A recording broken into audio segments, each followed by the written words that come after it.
and welcome to our class on the life of Elijah. This is class number 6, and it's titled Discouragement.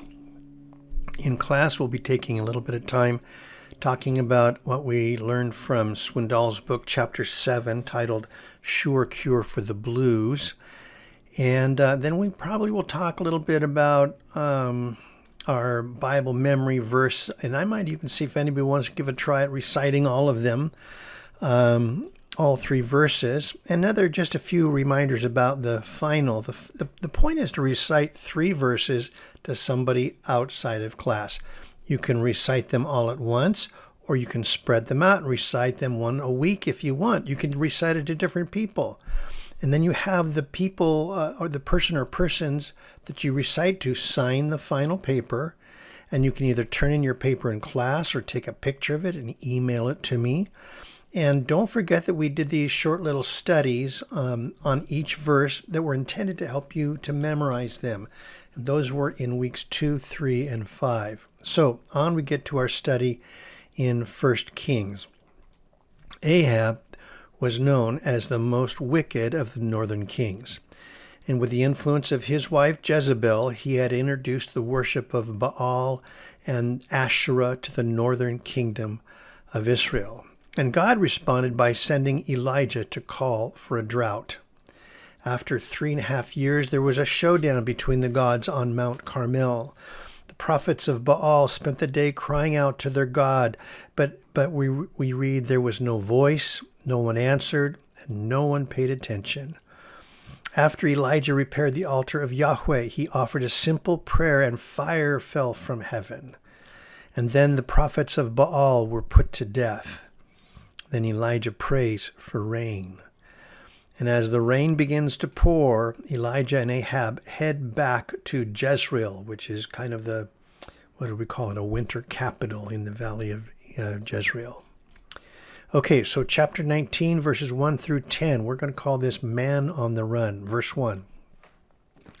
And Ahab told Jezebel all that Elijah had done, also how he had executed all the prophets with the sword.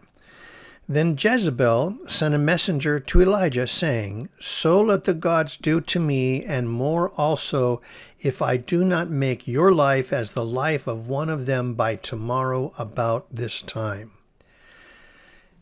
Now, I don't know if you realize this, Jezebel's not too happy with Elijah. I mean, he has put to death 450 of her favorite people.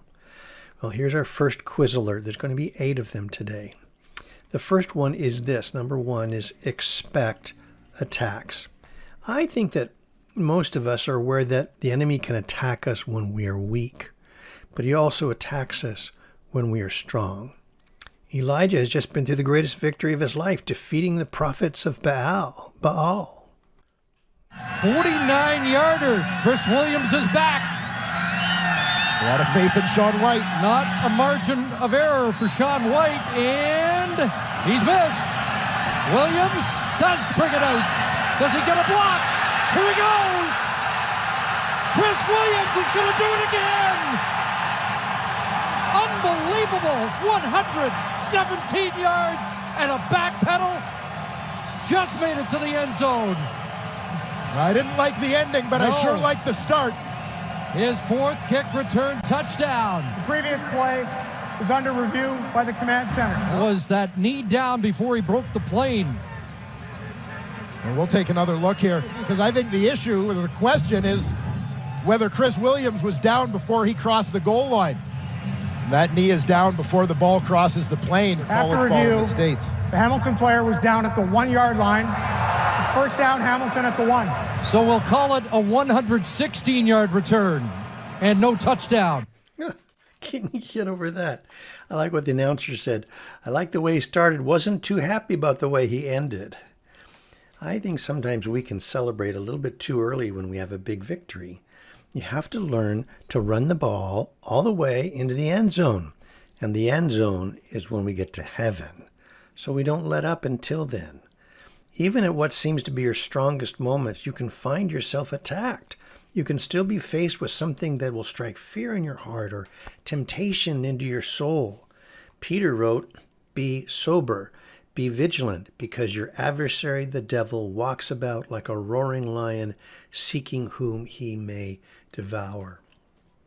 Scottish pastor Andrew Bonner said this: "Let us be as watchful after the victory as before the battle." Verse 3. And when he saw that, when Elijah realizes what's happening, he arose and ran for his life and went to Beersheba, which belongs to Judah, and left his servant there. He ran for his life. Okay, quiz alert number 2. We all get afraid. Everybody gets afraid. Jacob, the father of the nation of Israel, was afraid. At Genesis 46:3, he was afraid to go to Egypt. Moses was afraid. Numbers 21:34, he was afraid of Og, the king of Bashan. And God said, do not fear him. Joshua, the conqueror of Canaan, was afraid. When it came to the battle at Gibeon, the Lord said to him, do not fear them. Gideon, Gideon, the great conqueror of the Midianites, he was afraid. Judges 6:23, then the Lord said to him, peace be with you, do not fear, you shall not die. Even this man who is called down fire from heaven. Remember James 5:17? Hopefully you've got this memorized. Elijah was a man with a nature like ours. He was afraid, just like you and I become afraid from time to time. My point with this lesson is not to give you 3 things to do to stop being afraid, but to simply take a moment and realize that fear is common to all of us. Elijah was afraid. He was just like you and me. And so he runs to Beersheba, which belongs to Judah. Now, just a side note, for those of you who've been coming to Bob's Bible study on Wednesday nights in the book of Judges, the majority of the battle with Deborah, Barak, and Sisera takes place in this valley of Jezreel, or the valley of Megiddo, which is between Mount Tabor, you see in the middle on the right, and the Kishon River. And the Kishon River, that's the same river where Elijah slew the prophets of Baal. And that's the valley. It's the same valley that Elijah will run through several hundred years later to escort Ahab back to Jezreel from Carmel. Same locations. And now Elijah runs to Beersheba. We often think of Beersheba as being the southernmost part of the nation, and that's correctly. We think of Beersheba as being the farthest southern part. And Beersheba is not in the northern kingdom of Israel where Elijah has been, but belongs to a different kingdom, the southern kingdom of Judah. And here in Beersheba, Elijah will leave his servant there in Beersheba. Verse 4, but he himself went a day's journey into the wilderness and came and sat down under a broom tree. And he prayed that he might die and said, it is enough. Now, Lord, take my life, for I am no better than my fathers. A broom tree. It's also called the white broom tree. It's a bush that can grow 5 to 10 feet tall, and it lives in desert places. And he sits down under this bush, and he prays that he might die. Quiz alert. Number 3, we all get discouraged. Elijah was afraid like we are at times. Now, just like us, Elijah is depressed. He's discouraged.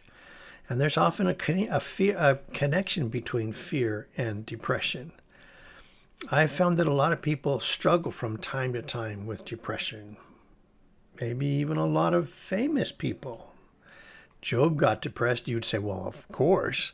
Job 3:11, he says, why did I not die at birth? Why did I not perish when I came from the womb?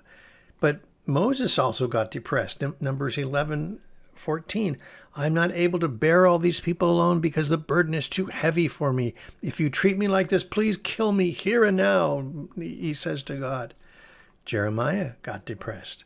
Jeremiah 20:14, he writes, cursed be the day in which I was born. Let the day not be blessed in which my mother bore me. No happy birthdays for me.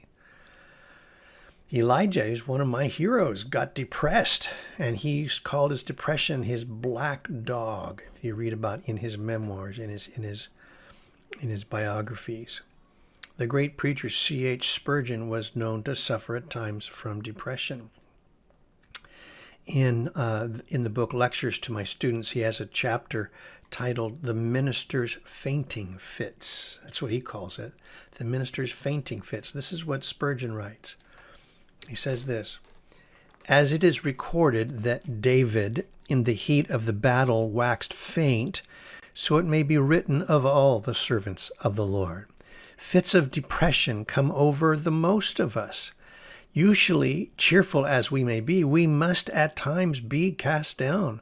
The strong are not always vigorous, the wise not always ready, the brave not always courageous, and the joyous not always happy. There may be here and there men of iron to whom wear and tear work no perceptible detriment, but surely the rust frets even these, and for ordinary men the Lord knows, and makes them to know that they are but dust."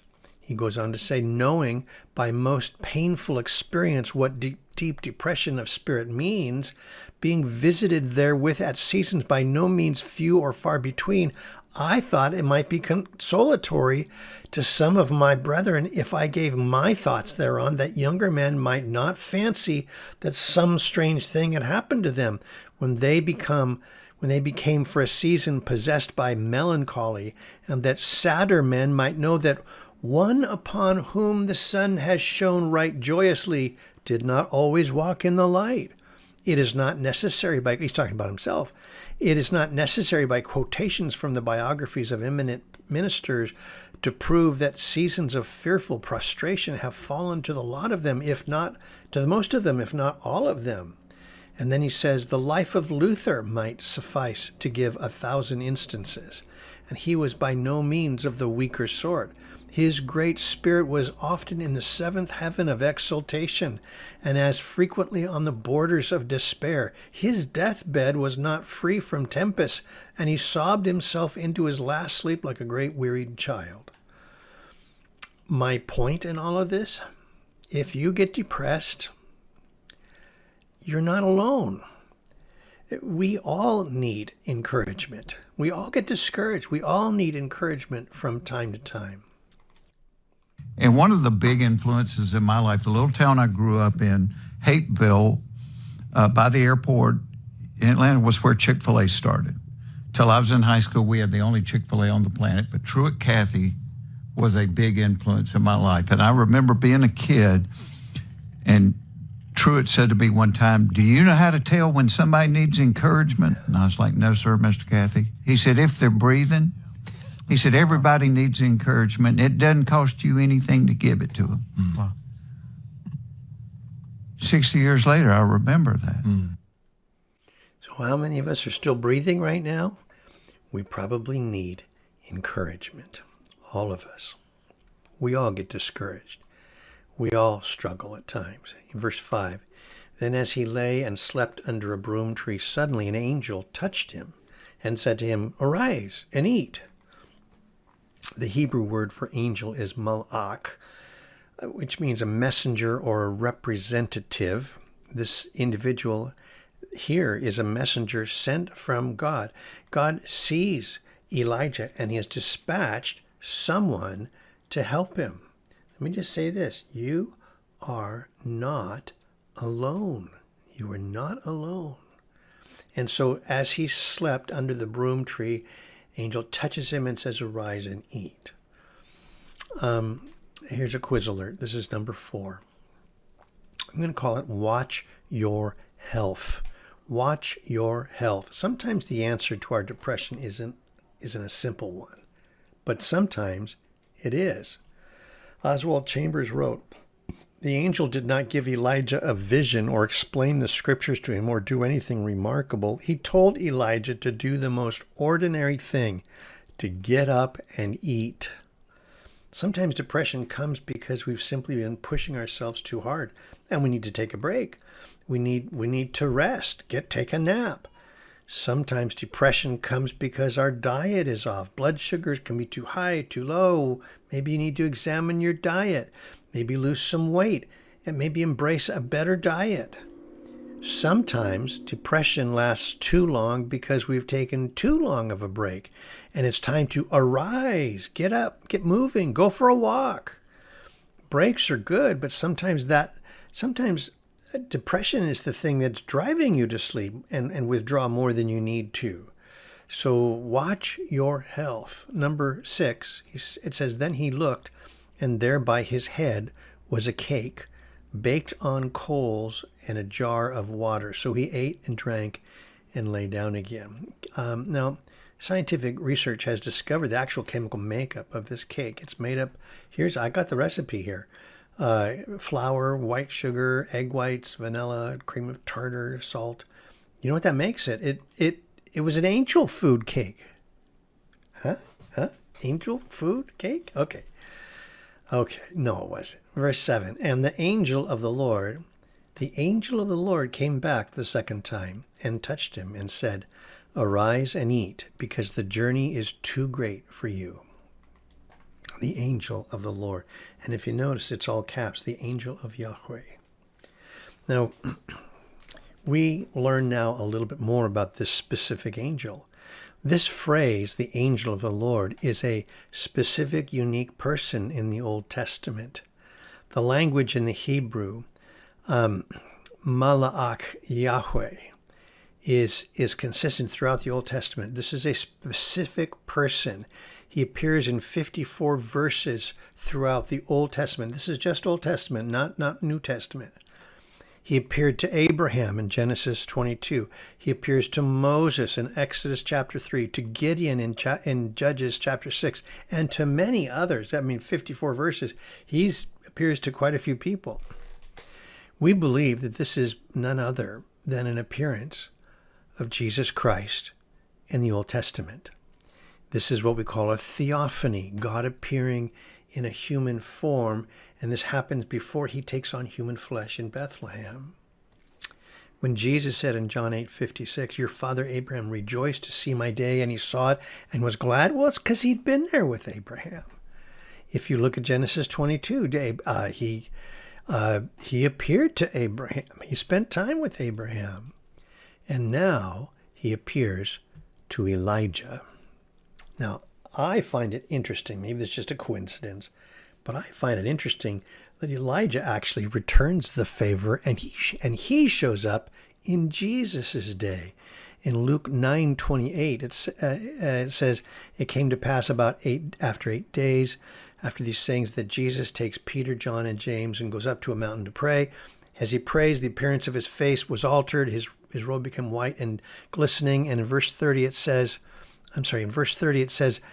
behold, 2 men talked with him, who were Moses and Elijah, who appeared in glory and spoke of his decease, which he was about to accomplish at Jerusalem. And so Moses and Elijah are speaking to Jesus about his upcoming death. Maybe they are encouraging him to keep moving towards the thing that God has called him to do. Just like the angel is now going to help Elijah move forward. So back to our text, verse 8. And so he arose and ate and drank, and he went in the strength of that food 40 days and 40 nights as far as Horeb, the mountain of God. 40 days and 40 nights, that's the same length that Moses spent on Mount Sinai. And it says he goes as far as Horeb. Now, Horeb is better known by its other name, which is Mount Sinai. It's the same mountain that the children of Israel camped out at, where Moses receives the 10 Commandments, where the people go astray with the golden calf, and where this is where they depart from when they start their 40-year journey to the promised land. Now, let's look at the map a little bit. So first Elijah goes from Jezreel to Beersheba, which is about 100 miles, and then he goes down to Mount Sinai. Now, the traditional view is that Mount Sinai is in the Sinai Peninsula, but we kind of think now that it really is this mountain here in Saudi Arabia. And from the satellite view, you can even see as it turns around at the base of the mountain, there is a pile of rocks. And I've seen pictures of what people have taken of this. This is all fenced off, so you're not supposed to get to it. But there's inscribed in the rocks are pictures of cows like the golden calf. We think this is the golden calf altar. So he goes as far as Horeb. What is Elijah doing? I think he's running to God. He's going back to where God first calls Moses at the burning bush. He's going back to where Moses received the 10 Commandments. I think he's coming here looking for God. Now, there's a quiz alert here, number 5.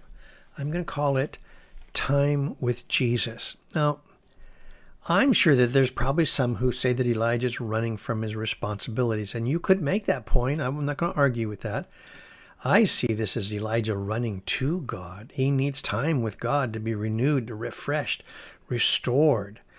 We talked last week about withdrawing in prayer, how important it is to have a daily quiet time, just a few minutes a day, just away from the hustle and bustle and spending time with God. But there's times when we need to take more than a few minutes with God.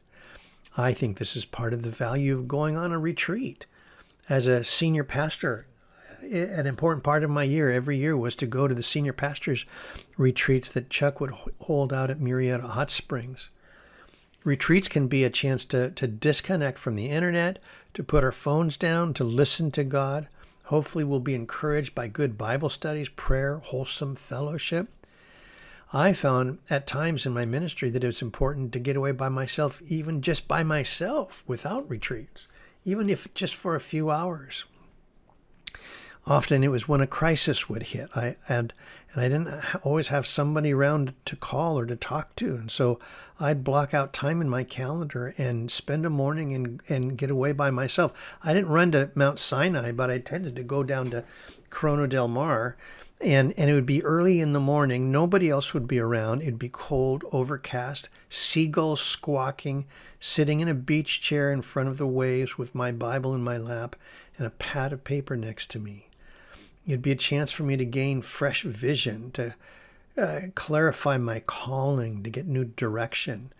I had some significant times down at the beach where God gave me fresh direction for the church.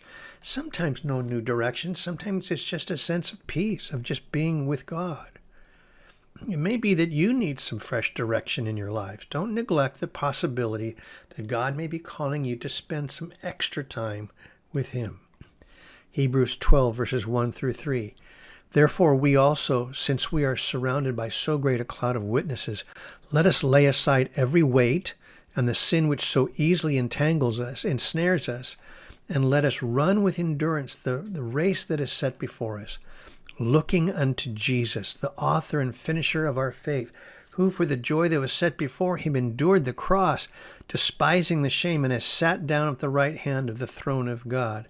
For consider him who endured such hostility from sinners against himself, lest you become weary and discouraged in your souls. Make sure that time apart is, make sure that you're running to Jesus, time with Jesus, because I tell you, he knows how to help you. Verse 9, and there he went into a cave and spent the night in that place. And behold, the word of the Lord came to him, and he said to him, What are you doing here, Elijah? Now, I wonder what God's tone of voice was when he says this to Elijah. Is God angry? Is he rebuking Elijah for coming out to Horeb? What are you waking me up for? Who are you? Maybe he's loving. Maybe he's trying to draw Elijah out. What are you doing here, Elijah? Kind of reminds me of what God says to Adam after he ate the forbidden fruit. Then the Lord God called to Adam and said to him, where are you? I don't think God didn't know where he was. I think God's trying to get Adam to think about this, Verse 10, and so he said, this is Elijah says, I have been very zealous for the Lord God of hosts. For the children of Israel have forsaken your covenant, torn down your altars, and killed your prophets with the sword. I alone am left, and they seek to take my life. I alone am left. Now, we've already established that, this simply isn't true. A few weeks back, we were looking at when Elijah meets Obadiah, who had already told Elijah that he's rescued 100 prophets of Yahweh. They were living in caves. Elijah already knows this.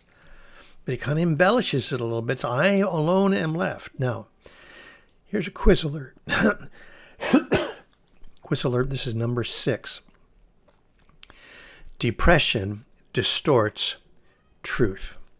Elijah is depressed, and frankly, life looks horrible. And sometimes it happens to us. Sometimes our perspective is just a little off. And if we're not careful, we can tend to, the way we look at things, we're looking through the colored glasses of our moods, our emotions. Proverbs 15:15 says, all the days of the afflicted are evil, but he who is of a merry heart has a continual feast. It's not that all the days of the afflicted really are evil, but that there's this mentality we can take on from time to time where we label ourselves as, I'm the afflicted person. And it's during those times that everything looks bad to us. But maybe that's not quite true. There was a farmer whose neighbor was absolutely negative, no matter what. If it was raining, the farmer would say to his neighbor, boy, it looks like rain. God's kind of sort of washing everything clean. Well, yeah, but if it keeps going, we might flood, you know. And then the sun would come out and the neighbor would say, if it keeps that up, it's going to scorch the crops. And the farmer thought, what am I going to do with this guy? So he trains his dog to walk on water. He didn't tell his neighbor. But he took him duck hunting. Boom, boom. They brought these ducks out of the sky. And he said to his dog, go get them. The dog went across and picked them up and hopped back into the boat. Nothing wet, just his paws. The farmer said, well, what do you think of that, huh? And the neighbor said, can't swim, can he? Do you ever stop and listen to what's coming out of your mouth? When we get to hearing ourselves talk about how everything around us is getting horrible, no matter how bad it really is, maybe we need a little reality check, like Elijah. Verse 11.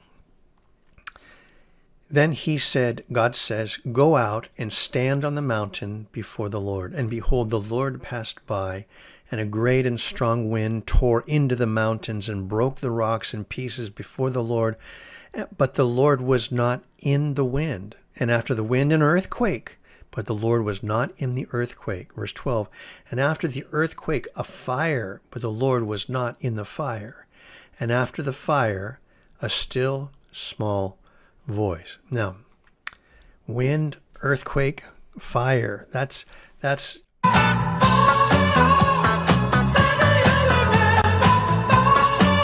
No. That sadly is not a reference to the 70s band Earth, Wind, and Fire. That's a different animal altogether.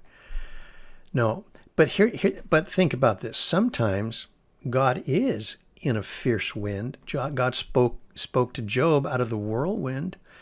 The Lord answered Job out of the whirlwind, Job 38:1. Sometimes God is in the fire or the earthquake when God speaks to Moses in Israel. At Sinai, it says in Exodus 19:18, the Lord descended upon it with fire, and the smoke of a furnace, and the whole mountain quaked greatly. But sometimes God isn't in these things. If we're always expecting God to speak to us through some spectacular manner, sometimes we're going to miss it. There's a principle here that can be applied even to our worship music. Sometimes God works in the big sound, the big band, the big drums, loud guitars. But sometimes God's presence is in the quiet with just a single guitar, a quiet piano, maybe a cappella. For Elijah in this moment, God is going to speak through the still small voice. The American Standard translates this a sound of a gentle blowing. The NIV translates it a gentle whisper. The New Revised Standard translates this a sound of sheer silence. John Gill, an old expositor from a long, long time ago, he wrote, not rough, but gentle, more like whispering than roaring, something soft, easy, and musical. The Targum, which was an interpretation of the Hebrew Bible, the Targum says, the voice of those that praise God in silence. So here's a quiz alert. Number 7, turn the volume down. Turn the volume down. Since ancient times, man has had a problem of too much noise. The ancient prophets realized that if they were to hear from God, they needed quiet. It talks about them rising up early and God speaking to them. In Matthew 14:23, it says, when Jesus sent the multitudes away, he went up on the mountain by himself to pray, and when evening came, he was alone there. Look at the contrast between the multitude and being alone. The ancient church father John Chrysostom wrote about this verse, and he said that it was showing us that solitude is good when we have need to pray to God. For this also he goes into the desert and there spends the night in prayer, to teach us that for prayer we should seek stillness, both in time and place. Sometimes, if we want God to speak to us, we need to slow down.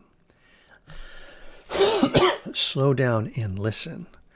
Sometimes if we want God to speak to us, we need to quiet down a bit. David wrote, truly my soul silently waits for God. From him comes my salvation. Mary learned to do this in Luke 10:38. That happened that as they went and he entered a certain village, a certain woman named Martha welcomed him into her house, and she had a sister called Mary who also sat at Jesus' feet and heard his word. She wasn't speaking, she just heard his word. Verse 40. But Martha was distracted with much serving, and she approached him and said, Lord, do you not care that my sister has left me to serve alone? Therefore tell her to help me. She's talking. Verse 41. And Jesus answered and said to her, Martha, Martha, you are worried and troubled about many things, but one thing is needed, and Mary has chosen that good part which will not be taken away from her. Before refrigerators, people used ice houses to preserve their food. Ice houses had thick walls, no windows, and a tightly fitted door. In winter, when streams and lakes were frozen, large blocks of ice were cut, they were hauled to the ice houses and covered with sawdust. Often the ice would last well into the summer. One man lost a valuable watch while working in an ice house. He searched diligently for it, carefully raking through the sawdust, but didn't find it. His fellow workers also looked, but their efforts too proved futile. A small boy who had heard about the fruitless search slipped into the ice house during the noon hour and soon emerged with the watch. Amazed, the men asked him how he found it. Well, he said, I closed the door, I lay down in the sawdust, I kept very still. Soon I heard the watch ticking. Often the question is not whether God is speaking, but whether we are being still enough and quiet enough to hear. Amy Carmichael wrote, God always answers us in the deeps, never in the shallows of our soul. Verse 13, and so it was when Elijah heard it, the still small voice, that he wrapped his face in his mantle and went out and stood in the entrance of the cave. Suddenly a voice came to him and said, What are you doing here, Elijah? And he said, I have been very zealous for the Lord God of hosts, because the children of Israel have forsaken your covenant, torn down your altars, and killed your prophets with the sword. I alone am left, and they seek to take my life. Killed your prophets. Paul quotes this passage, and he says that Elijah was pleading with God against Israel. There is, and so see, there's more here than just complaining. Elijah is asking God for judgment on Israel. In Romans 11:2, it says, God has not cast away his people whom he foreknew.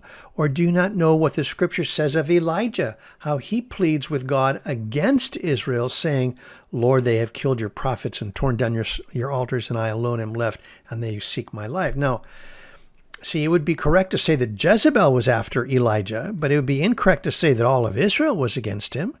In Romans 11, God is teaching that God is not against Israel. He has not cast all of them away. That's the point of Romans 11. And yet, keep this in mind, Elijah is asking God to judge the nation, and God is going to answer that. Verse 15, then the Lord said to him, go, return on your way to the wilderness of Damascus, and when you arrive, anoint Hazael as king over Syria. Also you shall anoint Jehu, the son of Nimshi, as king over Israel. Did I say that right? Anoint Hazael as king over Syria, anoint Jehu as king over Israel, and Elisha, the son of Shaphat of Abel-Meholah, you shall anoint as prophet in your place. Now, mentions three guys, Hazael, Jehu, and Elisha. And there's one more quiz alert. This is the last quiz alert. Number 8. You're not finished. You're not finished. Elisha wants his life to be over. But God still has things for him to do. He has places for him to go, things to do, people to see. Sometimes depression freezes us in our tracks, and we think that life is over. It's not. It's not. Some of Elijah's missions has to do with raising up the next generation of leaders. Some of the things on Elijah's to-do list won't be accomplished by him, but by those he raises up to take his place. Others will finish what he started. As we mature in life, we may not always be able to do all the things we used to do. Yet hopefully we've acquired this thing we call wisdom that we can pass on to those who will follow after us. You're not done yet. There's more ahead for you to do. Now, Hazael is an interesting choice. He will be the next king of Syria, which is a longtime enemy of Israel. And yet the Syrians seem to have some kind of respect for the God of Israel and its prophets. Elijah won't be doing the anointing of Hazael. Elisha will be.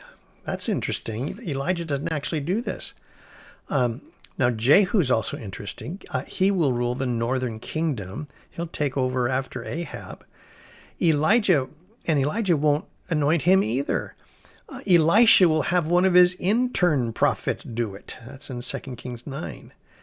Now, Elisha, who will be the next prophet, he's going to be the only one that Elijah will actually anoint to take his place. But the point is this. If you're still breathing, God isn't finished with you. He still has you here for a purpose. You have places to go, things to do, people to see.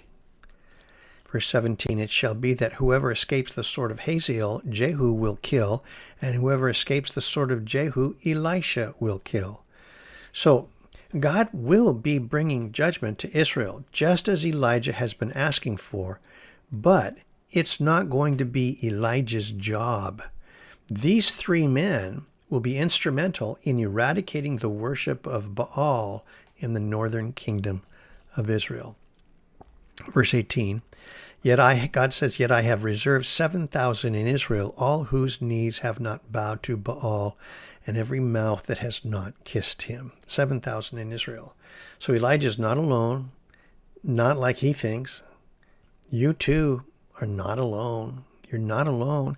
And even when you don't know who else is on your side, God is on your side.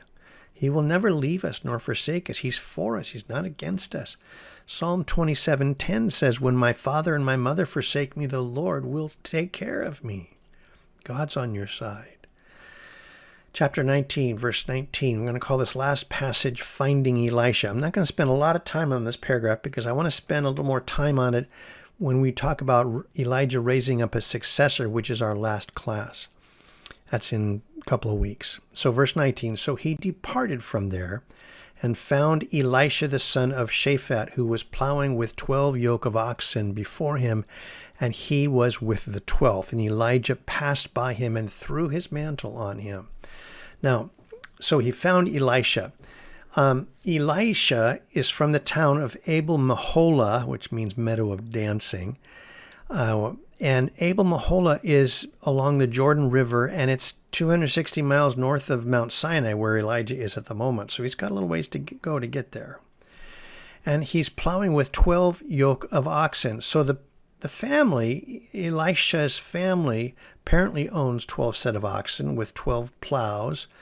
all being used to plow up the fields. And Elisha is working with the last set of oxen. And so there's an indication here that he came from a well-to-do family. And Elijah threw his mantle on him. The throwing of the prophet's cloak around somebody symbolized the passing of the power and the authority of the office to that individual. Verse 20, and he left the oxen and ran after Elijah and said, please let me kiss my father and mother, and then I will follow you. And he said, go back again, for what have I done to you? Now, New Living Translation says that Elijah replied, go on back, but think about what I have done to you. And so verse 21, so Elisha turned back from him, took a yoke of oxen, slaughtered them, and boiled their flesh, using the oxen's equipment, and gave it to the people, and they ate. Then he arose and followed Elijah and became his servant. So Elijah doesn't spend a whole lot of time saying his goodbyes. He makes a sacrifice and he heads off to follow Elijah. And he's going to spend the next 3 to 4 years, we think, training for this ministry that he's going to have now. And he's going to train by being a servant. Now, this next lesson, you can write this down if you want, but this is not on the quiz. And the last lesson is this: ministry starts and ends with serving.